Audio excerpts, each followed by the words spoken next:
মা মা, এই দেখো আমার কাছে দুইটি আম আছে। তাহলে দে, জুস বানিয়ে দেই তোকে। আচ্ছা মা, বানিয়ে দাও।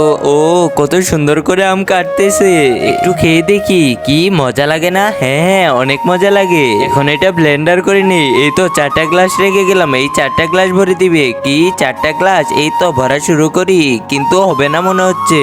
আরে 3টা গ্লাস তো পুরো ভরছে, আরেকটা তো ভরে নেই। কোনো সমস্যা নেই, এটা আমি খেয়ে নিবনি। এখন এটাতে পানি ঢেলে দেই। আরে মা, এটা কি করলো? এই তো এটা আমার পাশে রেখে আর 3টা এই পাশে রেখে জুসগুলা দিয়ে আসি। এই তো জুস নিয়ে আসি, নেও তোমরা। মা তুমিও নাও। হ্যাঁ নিচ্ছি মা, আমারটা মিষ্টি কমেছে, একটু চিনি নিয়ে আসো না। আচ্ছা আমি নিয়ে আসছি। এই তো আমারটার সাথে মায়েরটা পরিবর্তন করে নেই। এনে চুমকি, তোর চিনি নিয়ে আসছি। এই তো চিনি দিছি, এখন খা। মা এখন তো অনেক মজা লাগছে। এই তো এখন আমি খেয়ে নিই। কিন্তু এটা কি, তুই কি পরিবর্তন করেছিস নাকি? আমি বুঝতে পেরেছি।